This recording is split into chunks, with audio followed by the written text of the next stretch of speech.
ദുബായിലെ വെജിറ്റബിൾ മാർക്കറ്റിലേക്ക് നമുക്കൊന്ന് പോയാലോ? ഇത് നമ്മൾ കഴിഞ്ഞ ദിവസം ചേച്ചി മമ്മി ഉള്ള സമയത്ത് എല്ലാവരും കൂടി ഒരുമിച്ച് വെജിറ്റബിൾ മാർക്കറ്റിലേക്ക് പോയതാട്ടോ. ഇത് കുഞ്ഞാപ്പൂൻ്റെ കാല് ചെറുതായി ശരിയായി വരുന്നുണ്ട്. എന്നാലും അവൻ നടന്നു തുടങ്ങിയിട്ടുണ്ട് കേട്ടോ ചെറുതായിട്ട്. ഒരു കാലം മാത്രമേ ഷൂ ഇട്ടിട്ടുള്ളൂ കേട്ടോ കുഞ്ഞാപ്പൂ. ചേച്ചി എടുത്തുകൊണ്ട് നടക്കാണ് കുഞ്ഞാപ്പൂനെ. കുട്ടിൻ്റെ കുട്ടി കാലും കൂടി എടുക്കണുണ്ട്. പാവല്ല കുഞ്ഞാപ്പ മോൻ ശാരില്ല കേട്ടാ. വേഗം നമുക്ക് നല്ല ലാഭത്തിന് ഫ്രൂട്ട്സ് വെജിറ്റബിൾസ് ഒക്കെ ഇവിടെ നിന്ന് കിട്ടും കേട്ടോ. നമ്മളിപ്പോൾ കുറച്ച് നാളായിട്ട് കണ്ടിന്യൂസ് ആയിട്ട് ഇവിടെ നിന്ന് തന്നെയാണ് സാധനങ്ങൾ വാങ്ങാറ്. ഒരു വീക്കിലേക്ക് 2 വീക്കിലേക്കുള്ള സംഭവങ്ങളിലേക്ക് നമുക്ക് ഒറ്റയടിക്ക് വാങ്ങിച്ചു കൊണ്ടുപോകും. 3 സ്ട്രോബെറിയുടെ ആ ഒരു പാക്കറ്റിന് 10 ദിർഹത്തിനാണ് കേട്ടോ കിട്ടുക. അതുപോലെ തന്നെ ഒരു 4-5 അവക്കാഡോ ഒരുമിച്ചുള്ളത് ഒരു 10 ദിർഹം, പിന്നെ ഒരു 10 കിലോ തക്കാളിക്ക് 20 ദിർഹം. അങ്ങനെ നല്ല പ്രൈസിൽ ഇവിടെ നിന്ന് കിട്ടും കേട്ടോ. അത് വരാത്തൊരാണെങ്കിൽ ഒരു തവണയെങ്കിലും വന്ന് നോക്കണം. ഇതാരാ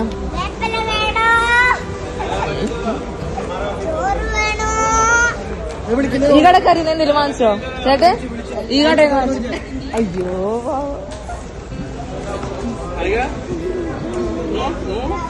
താങ്ക് യു പറയടി അച്ഛനോട്. ഈ കുഞ്ഞിപ്പാരനും കുഞ്ഞാറ്റിക്ക് ഇതാ ചേട്ടൻ പഴയ്ക്കും കൊടുത്തിട്ടുണ്ട് കേട്ടോ. നമുക്ക് എല്ലാവർക്കും കിട്ടിയിട്ടോ. ഉണ്ണികളുടെ പേരും പറഞ്ഞാൽ നമുക്ക് എല്ലാവർക്കും ആ ചേട്ടൻ പഴയ്ക്കും തന്നു. അധികം കഴിച്ച് കുറച്ചധികം സാധനങ്ങൾ നമ്മളിവിടുന്ന് വാങ്ങിച്ചു. അധികം കഴിഞ്ഞിട്ട് നമ്മൾ നേരെ പോണത് ഫിഷ് മാർക്കറ്റിലേക്കാണ് കേട്ടോ. ഇനി പോണത് നമ്മൾ ഫസ്റ്റ് പോയത് ഫിഷ് മാർക്കറ്റിൽ നല്ല ജീവനുള്ള നീന്തി കളിക്കണ ഞണ്ടുകളെ കാണിച്ചു കൊടുക്കാനാണ് കേട്ടോ. അപ്പോൾ കുഞ്ഞാപ്പനും കുക്കുമണിക്കൊക്കെ ഇത് കണ്ടപ്പോൾ ഭയങ്കര ഇഷ്ടമായി. അവർ തൊട്ട് നോക്കാനേക്കും പോകുന്നുണ്ടായിരുന്നു കേട്ടോ.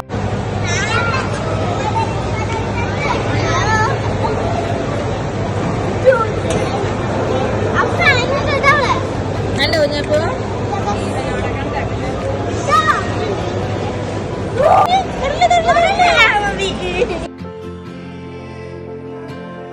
കടിക്കണ്ട കുഞ്ഞാ.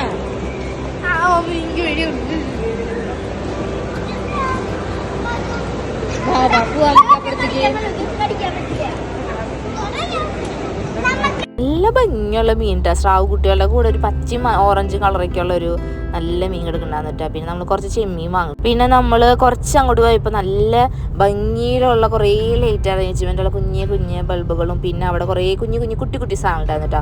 നമ്മൾ അവിടെ നിന്ന് ചെറിയൊരു കുട്ടി ഷോപ്പിങ്ങും കഴിഞ്ഞിട്ട് നമ്മൾ തിരിച്ച് വീട്ടിലേക്ക് പോകുന്നു കേട്ടോ. അപ്പോൾ അതൊക്കെയാണ് വിശേഷങ്ങൾ.